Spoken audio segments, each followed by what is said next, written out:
governance pillars. And at first, a lot of us were talking about the pillars of governance as efficiency and effectiveness, which of course matter, right? And more after the 1980s with the new public administration movement, we really also think of social equity as one of the pillars of governance. And in my work, I'm looking at how oftentimes that's the first pillar that falls down, right? So in my research agenda, I'm interested in answering this question of why policies that seek to advance social equity often fail, why they often fail to reach those who need help the most.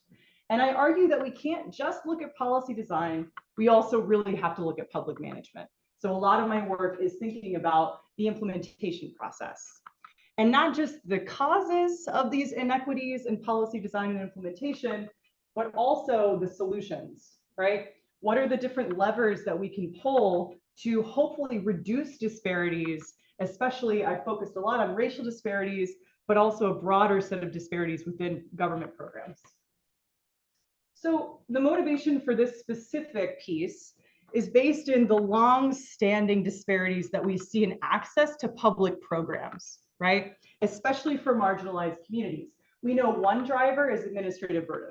I've done a lot of work on administrative burden. Many of us, hopefully in this room, know what this term means. It's basically onerous experiences of government, the learning, psychological, and compliance costs that people face whenever they're trying to get things like, SNAP, TANF, college financial aid, which is what I've studied. And what we know so far is administrative burden is a driver of disparity because it disproportionately affects access for marginalized communities. And in addition to that, right, not just disproportionately affects access for marginalized communities, but also when we look across all of the access to assistance, very stratified, right? So in agencies that perhaps serve the most disadvantaged communities, they're also the least, they have the less capacity for actually helping people overcome burdens. I'm going to focus less on burdens today and more on discrimination, right? Which is another driver of these disparities within access to public programs. So we know street level bureaucrats, just to define the terms, is an empowered citizen agent, right? Who has discretionary power in implementation, and they can be incredibly powerful in not only shaping program access, but more recently, I've just published a paper in JPAR that's looking at trust, right? Whenever street level bureaucrats engage in these discretionary uses of power that disentitle people, they're actually less likely to trust the government moving forward, right? Less likely to engage. There's also a lot of other questions, though, on this second stream of research that I think we need to focus on. First, what are the factors that make discrimination more likely? I've been interested in this question for quite a while. And then once we know the factors that exacerbate discrimination, how can we pull levers to reduce those disparities? How can we think about policy design and management solutions to try and reduce disparities? So today, the work that I'm doing is actually building on two different articles that I've just published. This first one is with Sebastian Hilke. It's this nationwide audit experiment of all charter school principals in the United States. And the first order finding is that we find massive anti-Black discrimination. Whenever Black mothers are asking for enrollment information, they're more likely to experience learning costs and psychological costs. What was surprising to us, also compliance costs. So we sent 2 emails to each principal, one white, one Black, right? When you actually look at the qualitative data in these emails, you can see that Black mothers are being asked to provide more documents even, right? Massive discrimination in the charter school sector. But in addition, what's really interesting, I think, about this paper is that we also provided a different condition in which we manipulated whether they saw information that counteracted negative stereotypes about Black students. So in the conditions where people saw positive performance information, specifically positive information about their standardized test scores, that reduced anti-Black discrimination by 10 percentage points. That's huge, right? This indicates that one of the underlying mechanisms here are the assumptions about performance, right? That bureaucrats They're operating in these organizations that are rewarded based on bureaucratic success criteria. And one of the things that matters is their assumptions about clients and how easy or hard they are to serve, right? And if you provide direct information, we actually do find that that can reduce discrimination. That's going to be important. I'm going to come back to this idea of stereotypes in this specific paper as well. Now, the other paper that actually is providing some preliminary evidence on the specific question I'll be talking about today is really looking at solutions. So we did a regression discontinuity of a ton of data in the state of Oklahoma over like a 20-year period. And what we found is that basically, based on the student to counselor ratio policy, we compared schools above and below the threshold. And whenever you have additional street level bureaucrats and street level bureaucrats' workload is reduced, there's less discrimination and there's more access for Black, Native American, and Hispanic students. In the context of this specific free college policy, that's a huge benefit. On average, $100,000 over the period of a 4-year degree in the state of Oklahoma, right? So massive impacts on racial equity by just changing workload. Now, the other hypothesis that we had in this specific piece was with regard to the client cases and complexity ambiguity. So specifically, we hypothesized that reductions in workload would reduce discrimination and enhance racial equity, right? But we also had an interesting panel data set where over the period of time that we were looking at, there was a change in administrative burden, right? So before 2007, a lot less administrative burdens for clients, a lot less for the street level bureaucrats to actually sort through. After 2007, a lot more burdens. And we hypothesized that because administrative burdens enhance complexity and ambiguity, the effects would be concentrated after 2007. We actually do find that that was the case. So we're not able to really test the underlying mechanism here, but we do find some suggestive evidence that there's something going on here. And that's what I'm going to drill into today to see if ambiguity and complexity actually does shape the likelihood of discrimination. So there's one other study that's also thinking about this question, and that's Asulin et al. And they are looking at this in the context of Israel and specifically Jewish doctors. And what they find, this is just descriptive data, correlational evidence, that in the context of partial disability benefits, that's where they see discrimination against Muslim patients. But for full disability, they didn't find any discrimination. They argue that perhaps the complexity and ambiguity of the case leaves room for discrimination. And I'm actually going to test this empirically with a causal inference design in this paper. So specifically the research question, how does complexity and ambiguity shape the likelihood that bureaucrats are going to discriminate against clients? And the theoretical model here is thinking about complexity, right, in a client's case, increases the cognitive load on the bureaucrat. Whenever we see bureaucrats increase in cognitive load, right, we also see a heightened use of stereotypes. So we're going to argue that basically through this mechanism, there will be more discrimination. Ambiguity is a slightly different mechanism. Ambiguity creates gray areas, right, where in the eligibility determination, we may consider this as compliant or not compliant. There's so many different examples that I have from qualitative evidence of ambiguity in client cases, right? And we argue, and there's actually some empirical evidence of this in psychology, that whenever you have ambiguity, that's going to make discrimination more justifiable, right? Not just more prevalent, but also justifiable in your mind, whether that's conscious or unconscious. So I'm going to test this in a context that has been severely understudied, right? We had a whole social movement around sexual violence. And frankly, the PA community, policy community, has remained basically silent on this. I think that's a huge problem. So in this study, we're basically doing a huge data collection effort. We have a bunch of survey data, interview data already. I'm going to show you a small slice of that. So in this context, we know sexual misconduct is pervasive. Think about your undergraduate courses, right? 1 in 4 of your cisgender female students will have experienced sexual misconduct within the first year of college. That's more recent survey data. In addition, trans and non-cisgender students are even more likely than cisgender female students to experience victimization. This is an epidemic, right? We need to better understand this because it's also a management issue. And I'm going to get into that in just a moment. In addition, the reason that we think it's important to study this in this context is because gender-based stereotypes are very pervasive and also salient in the bureaucrat's mind as they're making decisions.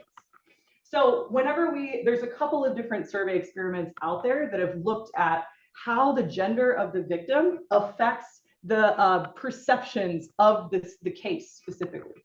So trans students are seen generally as sexual deviants. They're more likely to be subject to victim blaming. They're less likely to be believed by people whenever they tell them these things happened. In addition, women are also more likely to be victim blamed than men, right? And they're also less likely to be believed whenever they report sexual misconduct. So there's a lot of different stereotypes underlying these dynamics, right? Which we all probably understand because we've been in this culture. Now, I mentioned earlier that this is a management issue. This should give you some insight. There have been over 500 Title IX investigations since 2011. This is by the Office of Civil Rights, right? Yet, how many studies do we have on this? Basically none, right? This is massive. In terms of the total number of universities, this is like 20% of our universities have been under investigation for Title IX. That's a huge problem. In addition, we know Title IX coordinators are the key bureaucrats. These are the people who are given the discretionary power to run investigations and also the adjudication process.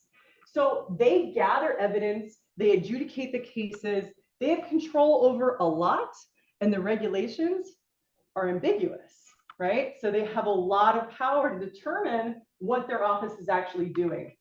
We have found just basic background on who these people are and what they're dealing with. From the survey and interview, we know burnout is very prevalent. We also know the workload is very high. So what I just told you about workload, this makes it perhaps more likely that we might see discrimination because we have burnout and workload.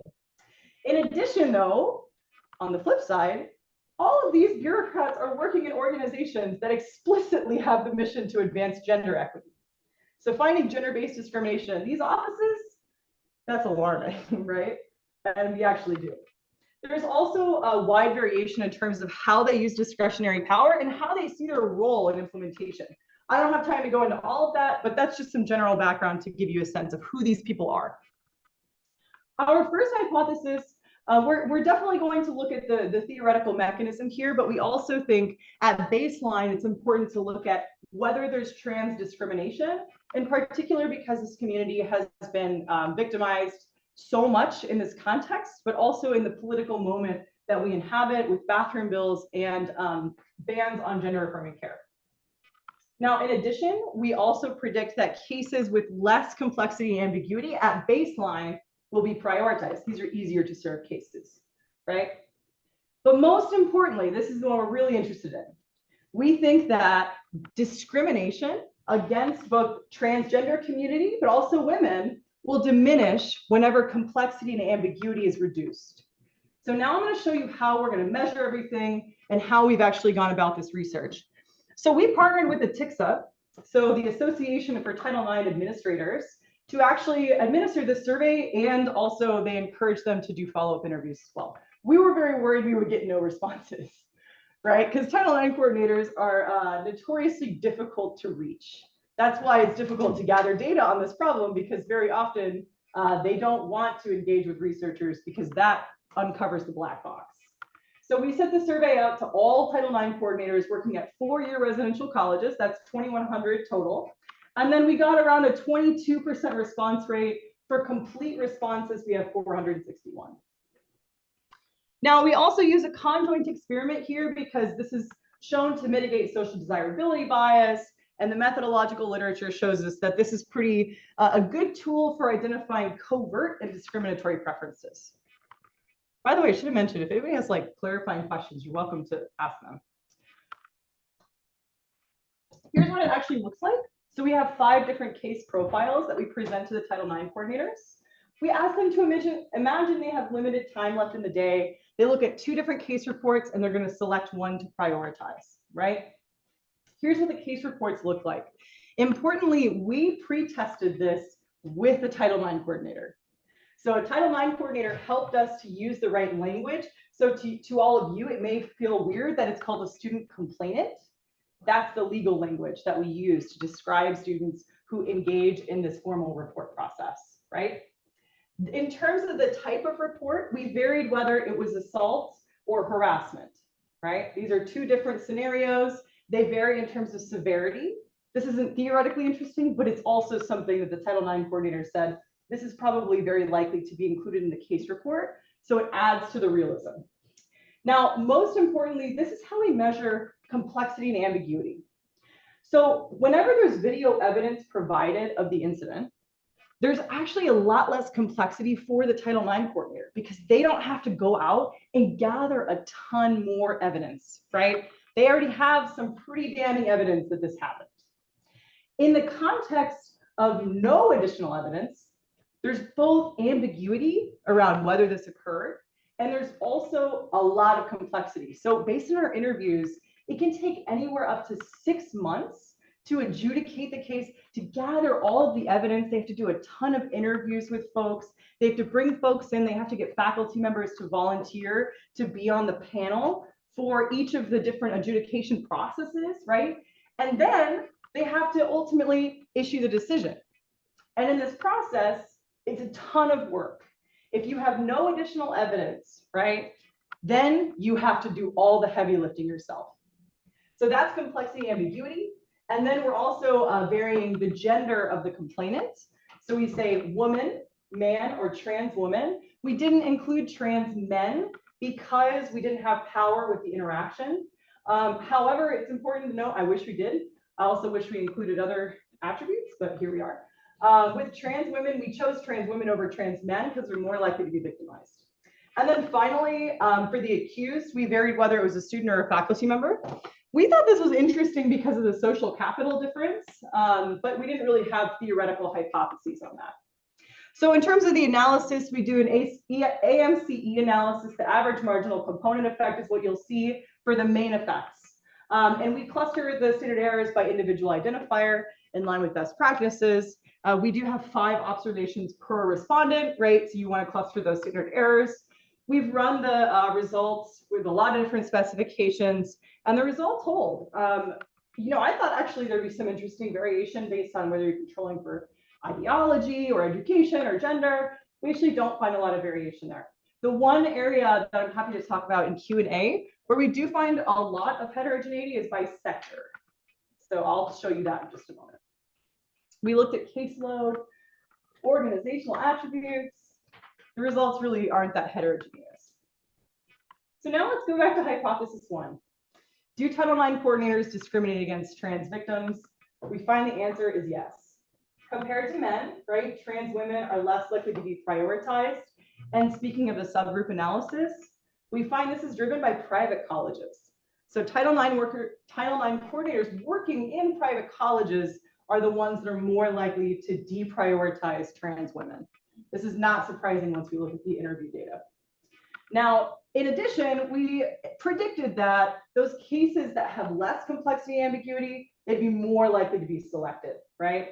And if any of us are not familiar with it, this is a coefficient plot. Hopefully the arrows help you interpret the findings here. So because video evidence provided is on that side of the plot, we know that that is a positive impact and they're more likely to be prioritized when there's video evidence provided.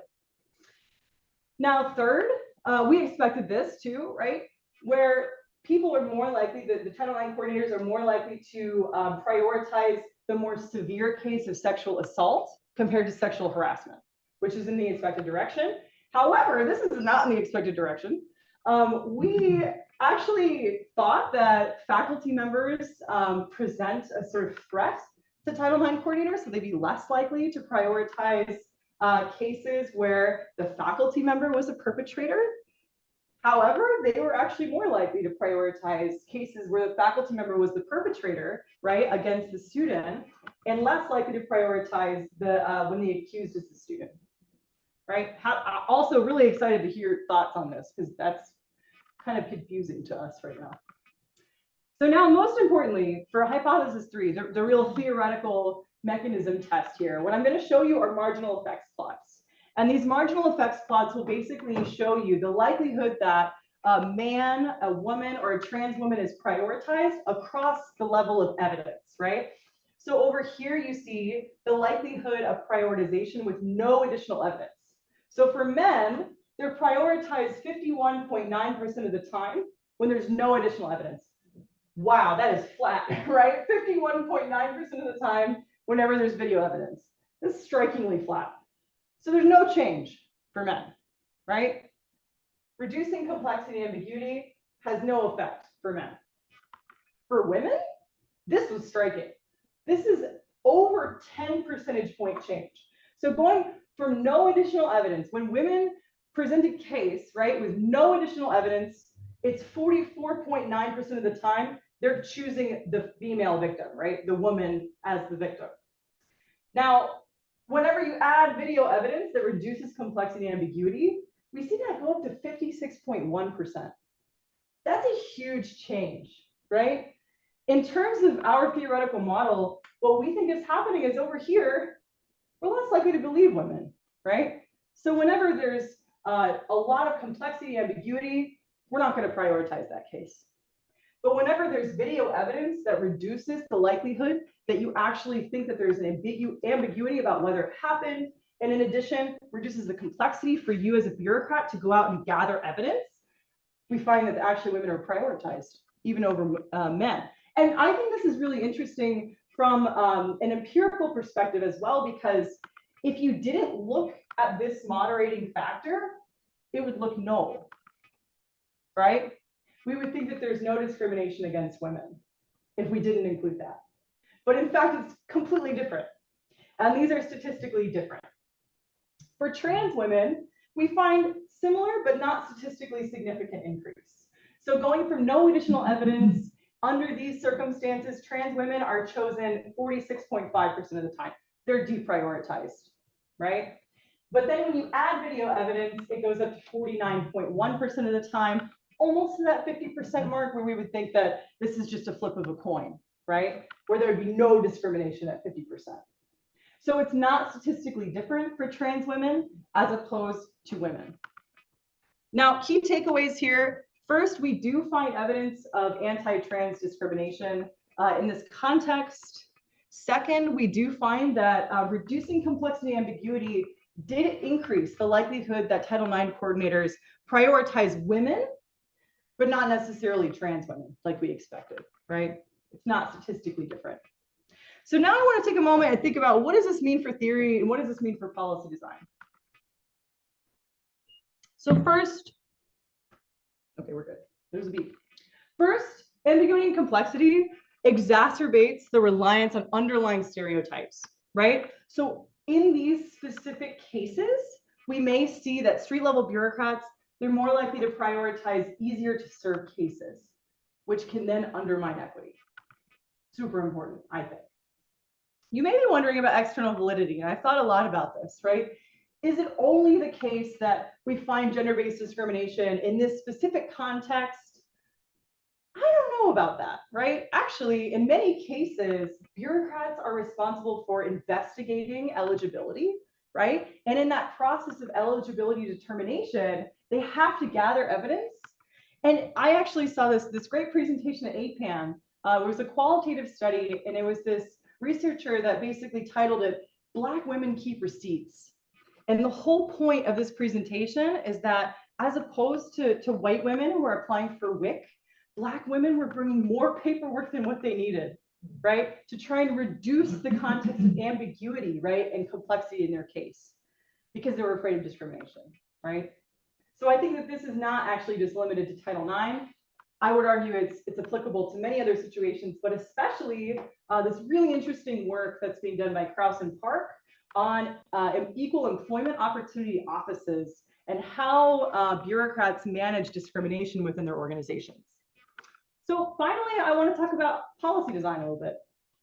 So what this suggests potentially, right, is that policy designs that enhance complexity and ambiguity, say increase administrative burdens, could actually reduce equity. It could increase complexity, right, which then increases the street level bureaucrats' workload and then leads them to have to prioritize, especially in those agencies with lower capacity that are, by the way, usually situated within low-income communities, communities of color. So that could be really important. Now, that's, of course, like a broader implication. Perhaps would love to see future research on that. But ultimately, I think it's a really interesting finding that complexity and ambiguity does matter in the client's case. More broadly, how can we reduce discrimination and hopefully enhance equity? I would say giving street level bureaucrats a manageable workload is really important. Thornborn Buell has done amazing work on workload. And also my work has suggested that workload really matters.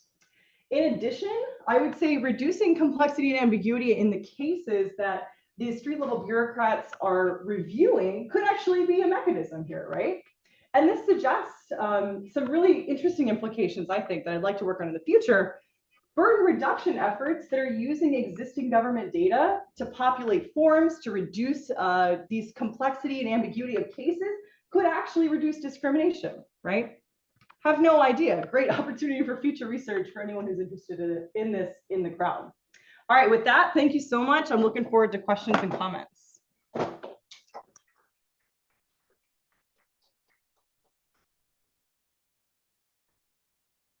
Questions? I'm just getting this out so I can take notes.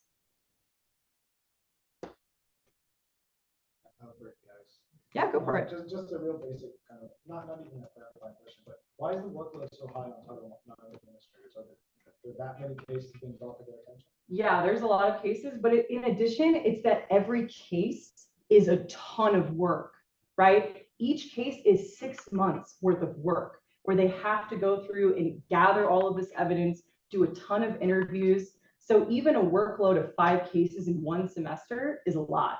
In addition to just doing the investigations, they're also responsible for all the education, all of the, they have to do like workshops with faculty. They're doing so much in addition to this work that you saw today, right? So it's not just about dealing with cases, it's also about talking to leadership about the education that they're giving to people, advocating for future partnerships with like the domestic violence shelter. They do so much. And it's not that case that every university has a high workload. Like some private universities would say things like, this isn't a problem here. We're a religious college. There is no sexual misconduct here, right? That's like a direct quote. Crazy. So their workload isn't high. All they're doing, and some of them aren't even doing education, which they're supposed to. That's like violation of compliance with the federal requirements. So some of them are super overloaded. Other ones, not necessarily. So for like, you mentioned that your results are kind of driven by a subset of private colleges. For the trans women specifically, yeah. Did you look at the type of private universities? For example, we know that it those private effects might be driven by religious colleges.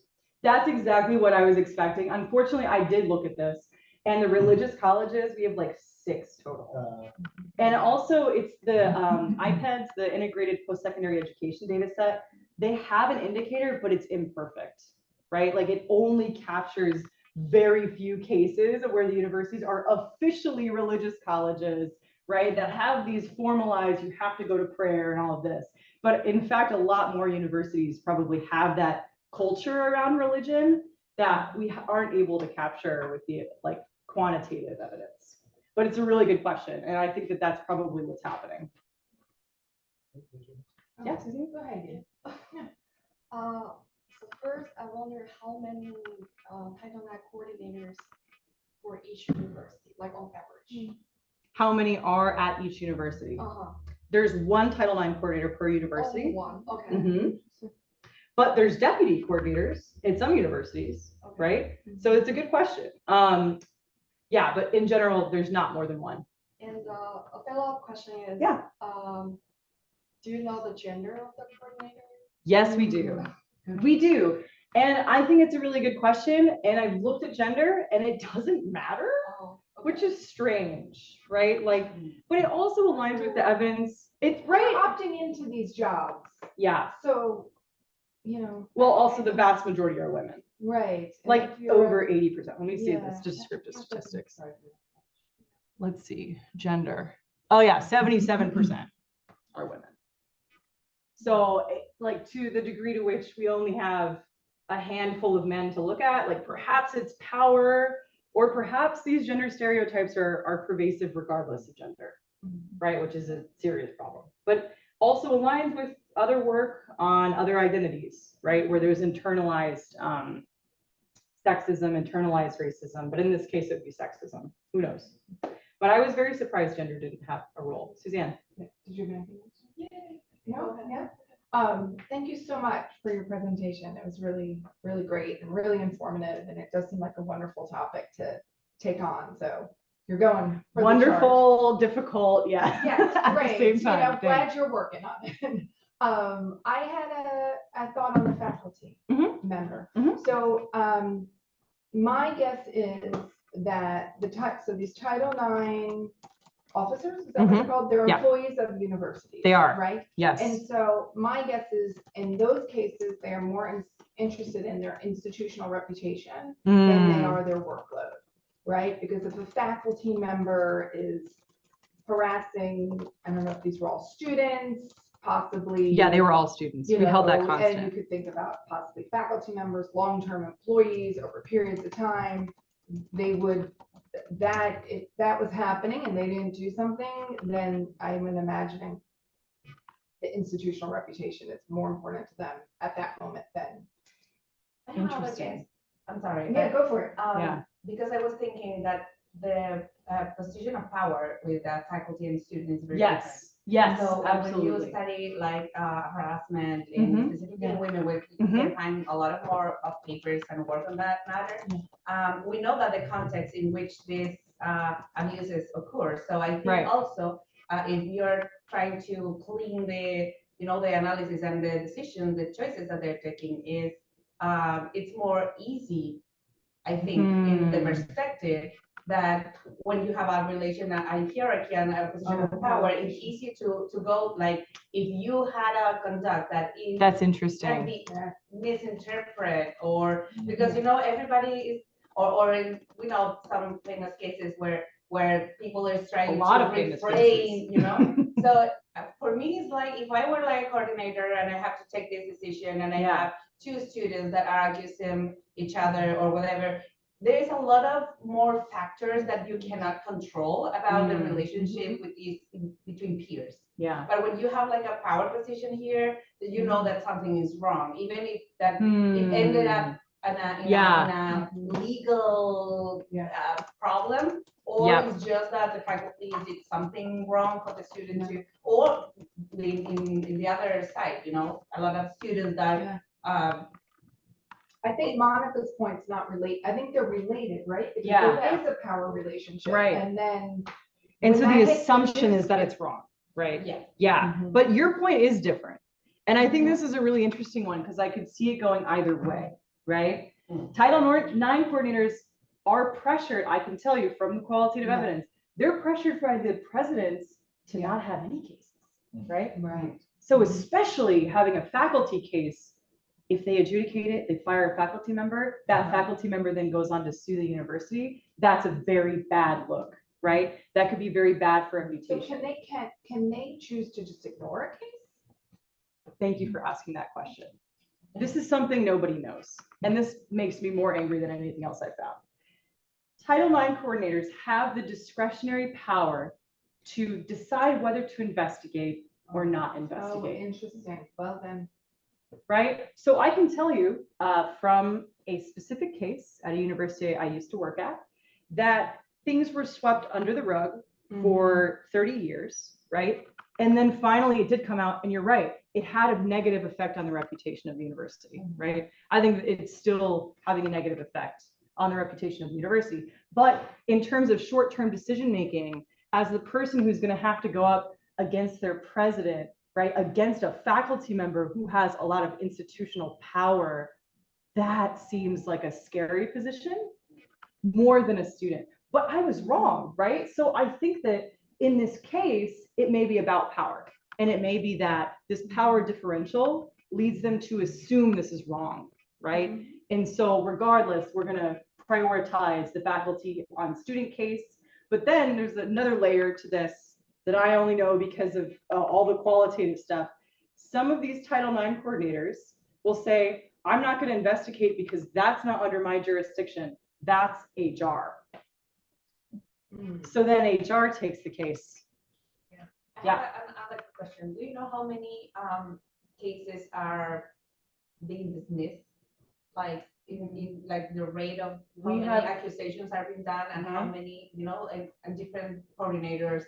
Because if there is that discretion, you can have like found like a variety of you know, of periods of time or other factors that make coordinators to decide to you know, engage with the case. Absolutely. I've tried to get this data. I've gotten it for a couple of universities. Unfortunately, it is not easy to get.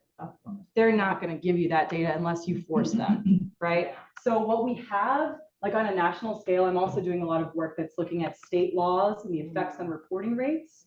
And we have reporting rates, but that's only the specifically non-anonymous cases that have gone through the formal process. Does not include any of the cases that weren't ever investigated. Does not include also the anonymous reports of sexual misconduct. And a lot of universities, in an effort to try and make it more accessible, have allowed for like anonymous reporting, right? But what students don't necessarily always realize is that an anonymous report is not actually going to be reason for an investigation. You have to go on the record. Unless the university, again, this is another area of discretion, has a specific rule like UT does, University of Texas at Austin does have this rule, where if there's multiple anonymous reports mentioning the same person, then they have the authority to launch an investigation. You have some chat, some things in the chat. Oh, yeah.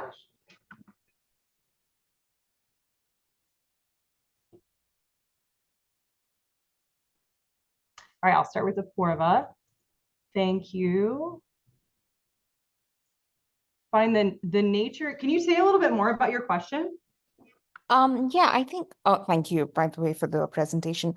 It was very helpful. I think my question is more about the direction of discretion and the nature of evidence. So when you mentioned that Black women, for instance, were able to bring in a lot more evidence because they thought that would help reduce the question about, oh, well, you don't have enough paperwork, or you know, there might be questions in the future. Is it possible that by bringing in a lot more evidence, discretion doesn't necessarily take the direction you think it might? Like people still have preconceived notions or judge you because, well, why were you recording it? Or why did you feel the need to go on the offensive to begin with, if that makes sense? No, that definitely makes sense. I think that's a really interesting question where people could actually be considered less trustworthy because they were bringing all of this evidence to bear. And this is something we were actually worried about in the charter school audit study as well, right? Are we queuing like a helicopter parent as a function of telling them the test score information? So we tried to reduce the likelihood that that would occur. But I think that, so I'm going to be thinking about this question for a long time before, but thank you for bringing it up. I wonder to what extent it could be multiple directions. And I wonder like what elements of the bureaucrats' role perception or the way they think about their job would shape the way that they see evidence, right? Because that's like the underlying mechanism in your question is some bureaucrats see more evidence as actually providing more trustworthiness in your case, right? But other bureaucrats could consider it as actually, this is making you less trustworthy, at least if I'm understanding your question right. Yeah, no, I think that's it. I think trust is the the stereotype sort of thing. Like, Mhm. it's just because anecdotally I've seen it happen of like, oh, but why were you recording the meeting in the first place? Or why did you feel the need to bring in all this paperwork? So yeah, I don't think it's an easy one to factor in, but yeah, it's just one of those moderating effects. Yeah, I think that's a really interesting question. Like I said, I'm gonna be thinking about it for a while and seeing how I can integrate that moving forward. Because I think there probably will be very different responses to evidence. Okay, the next question.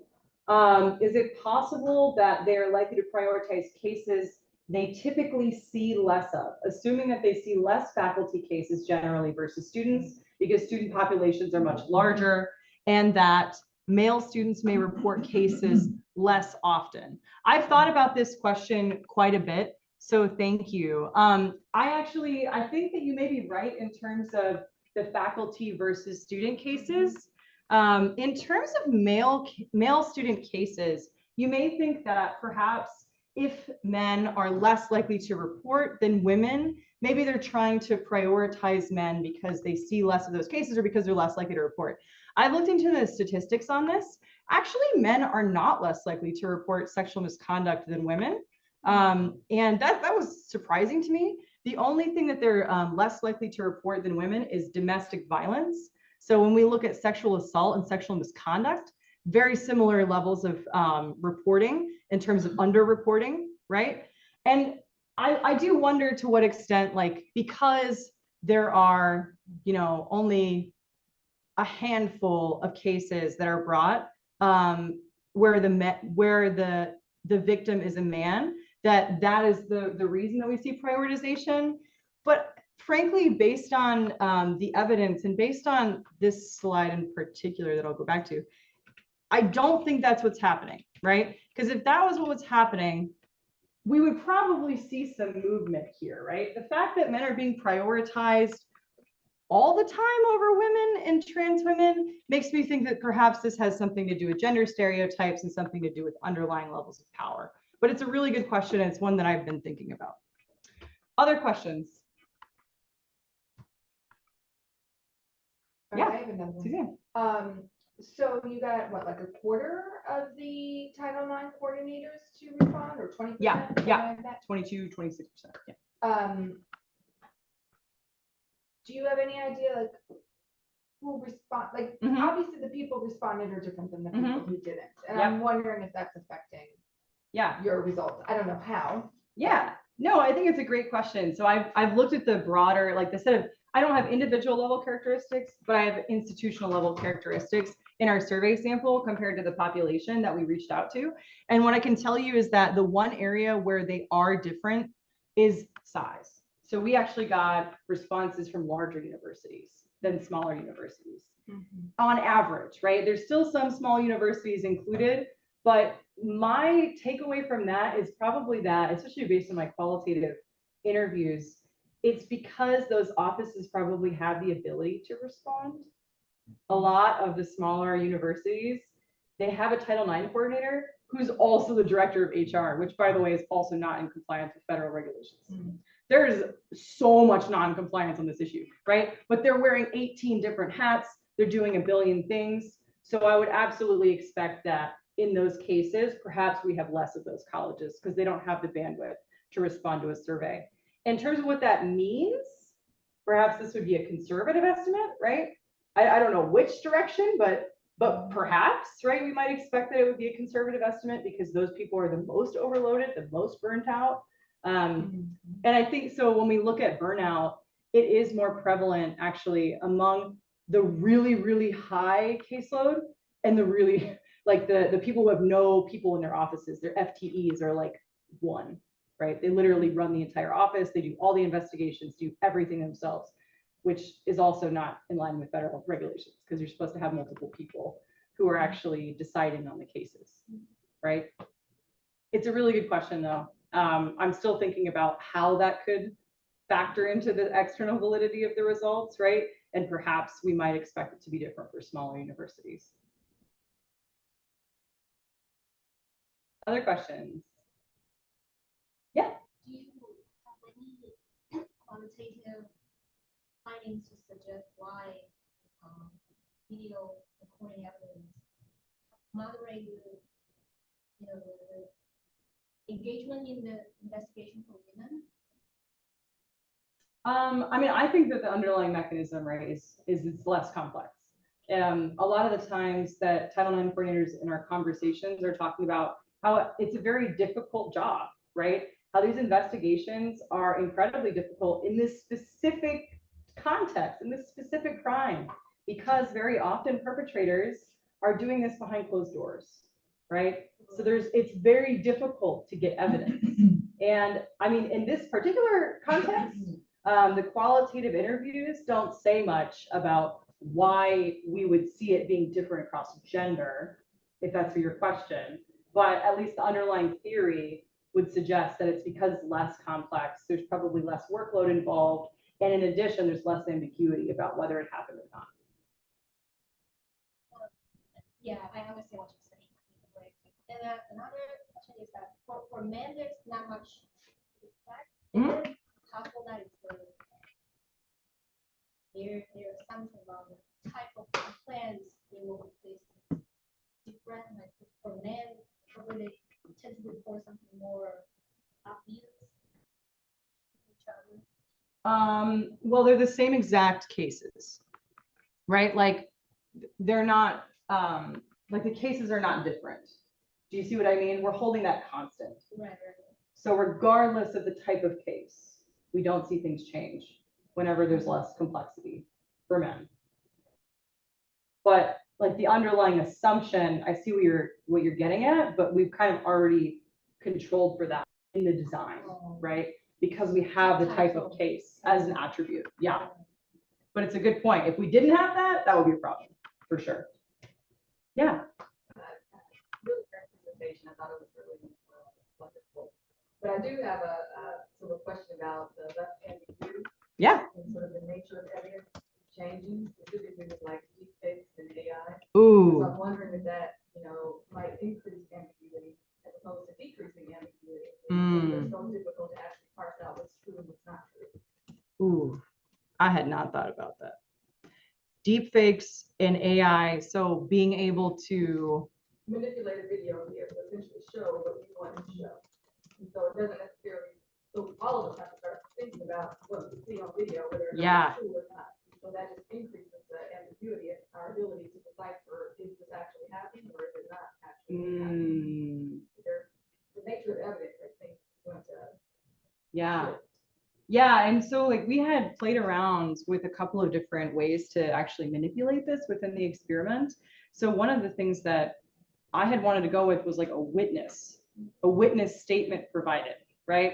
Which based on this would have been a better way, right? But then there are all these comments of like, well, witnesses can be biased and it's difficult, right? To find a way to sort of unilaterally reduce complexity and ambiguity. But I really think that this is an important limitation, and I'm going to acknowledge that in the paper for sure, that video can be falsified and can be fake now, especially with AI. And so it could actually, once again, going back to the multiple directions, could actually change ambiguity in different ways. Great comment. Thank you.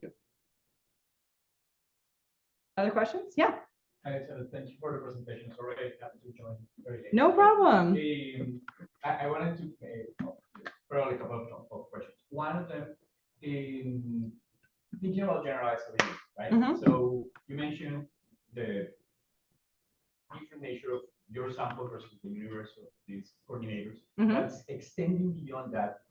Most of these coordinators kind of self-select into this type of Totally. right? So absolutely. Would that mean that if we try to generalize this would be also a conservative estimate of a discrimination, right? And then people facing this type of issues in other contexts in which they do not necessarily self-select to deal with sexual abuse and right. So probably it's going to be even right?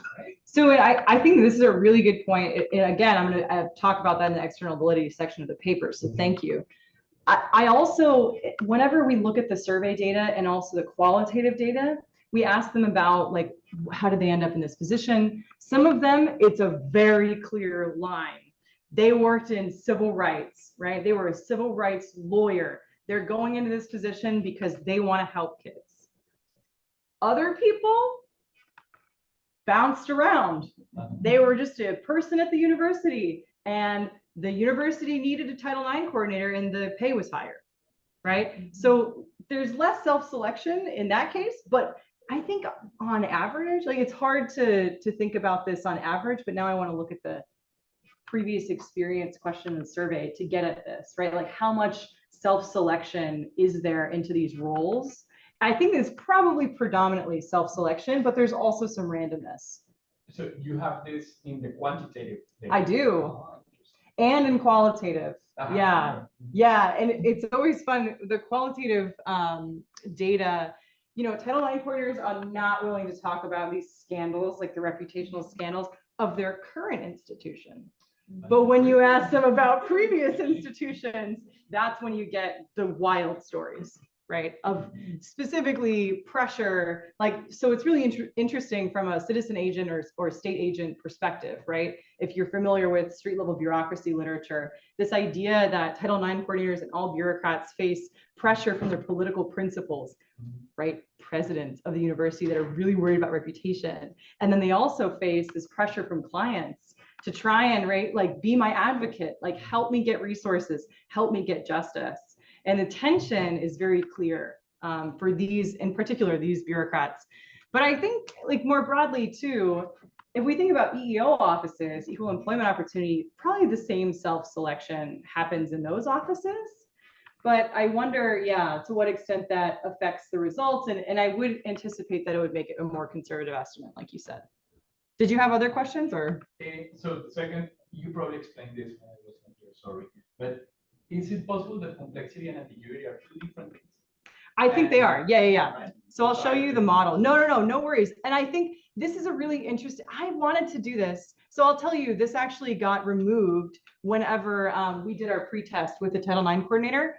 I wanted it to be an anonymous report versus in person, which changes is it anonymous, which is more ambiguous, right? You would think of that as an ambiguous case. And then complexity being the level of evidence, because then that changes. But the problem is, unfortunately, we found that in the actual legal uses of discretionary power, anonymous reports would always be deprioritized. So then it would take away variation. So the Title IX coordinator is looking at these cases, I'm always going to prioritize the in-person report because we can't actually take action on anonymous reports. But I wonder if there's another way, and I want to do this in the future, of capturing them separately, because perhaps there is, one could be driving the results in this case, and I wonder if it's complexity or ambiguity, because they are separate mechanisms. So again, that kind of connects with Lindsay's comment, right? More evidence, that makes it actually a little more complex, right? But then helps with Yeah, and I wonder, as you move up on one and down on the other, how it would change. Yeah, I definitely want to do that in the future. Thank you. Yeah. I have two general comments. The first one is that I think that in the research, we have now more research done in terms of how to treat gender or transgender. So I think, and a couple of times in your presentation, I thought this should be separated, there is separated in terms of the stereotypes on transgender and women. Oh yeah, they're very different. And there's a lot of things that can be explained in that. So that is just my general comment. And the other one is in terms of the timing of the incident. Because I remember a case that was very popular in Chile and generates a debate in terms of how long the incident should be passed until the coordinators at public institutions and specifically universities can take action on. And of course, if the comment that you say just now, coordinators, they are more willing to talk about what happened in previous jobs and positions than in the current one. So is there any way that the timing of the incident is connected with the choosing of, or the way they choose to work or not in one report, or I don't know? I think the timing is something No, it that does matter. with- Absolutely. yeah, and when you read about harassment and accusations and how organizations are taking that and empower the people working and try to change policy, I Mhm. think that is a factor that it depends. Maybe different universities can have like different rules in terms of how long you should wait until, you know, start action. As you mentioned before in Texas, that you have like, when you have like anonymous accusations, but the Mhm. same people are connected, that's enough for you to start like Yeah. action. Yeah. So I think the time is also that maybe can explain how the result that you're getting. Interesting. Yeah, I mean, we didn't manipulate time, but it would have been really interesting. I think that in terms of like the time of response, it's a super interesting thing we didn't Yeah. capture, Okay. and I wish we did, right? Yeah. Because Big like the for federal victims, regulations, they say a reasonable time period. Yes. So What do each you mean? university is going to have a different definition of what it means to be a reasonable time Yeah, period, for right? victims of harassment, I think it's hard to, I mean, I think I came from Chile and we have like a very conservative society and there's a lot of, you know, justification on why you did this report or accusation after 10, 20, 30 years. Like Yeah. the timing is, it's something that may, you know, change the course of an accusation. Yeah. And if you respect all the aspect of a victim, if you start like believing and then showing, like looking for evidence, Yeah. the timing is also a factor. It is. And in some cases, from our qualitative evidence, the coordinators that are considering their role to be advocates, they are taking immediate action, right? It doesn't matter the result of the investigation. What they're going to do is make sure they're not in the same class. They're going to make sure that they have a safe place to go, right? This is one approach. That is not everyone's approach. Yeah. So it depends. And I think that the timing usually is a long, long time period, and that's not responsive to people who are traumatized, right? Right. Who are going to have to face those people on campus. So a lot of Title IX coordinators are considering immediate responses and then what we can do with this sort of adjudication process. Yeah. Yeah, I'm curious to know if you find some characteristic of the coordinators that can better explain their attitudes toward priority types. I mean, for instance, in maybe some coordinators with more time in the position are more flexibility or are changing their approach to prioritize some cases. Yeah, so we actually added that. I'm trying to find, there we go. Yeah. Oh no, time in the position is what that's supposed to say. So we did add that as a control variable and it didn't matter. But what I haven't looked at is heterogeneity, right? So I could actually split the sample into people who have been in the role for a long time and then the people who just got there and see if that changes things. And that could be really interesting. I really like that idea. Thank you. Because that, you can imagine people who stay despite being burnt out are a different type of bureaucrat than other folks, right? The origin of my question is in people who are receiving corruption cases, they have a tendency to be more flexible to receive some kind of denunces or reports and say, okay, I know this kind of reports will not finish in a sanction, in a punishment. So I will not invest in this kind of investigation. Right. Because I'm only the people who is focused on the investigation, not in the punishment. So I will not prioritize this kind of job. That's a really good point. So like based on their prior experience of what is actually, yes, that's a great point. I think that probably does matter too. Yeah, I'm definitely gonna, I haven't actually looked at that yet, but I'm excited to look at that. We'll see. So, yeah. Coordinator are the people who investigate and punish, set the punishments as well, or not? It varies. Sometimes they hire an external investigator, right? But they usually do deliver the decision, right? They're involved in taking the report and they're involved in giving the decision. Whether they do the investigation, the vast majority of them do, but some universities actually have the capacity to hire external investigators, especially for faculty cases. because they're worried about a conflict of interest and they could get sued, right? So they sometimes will hire other people.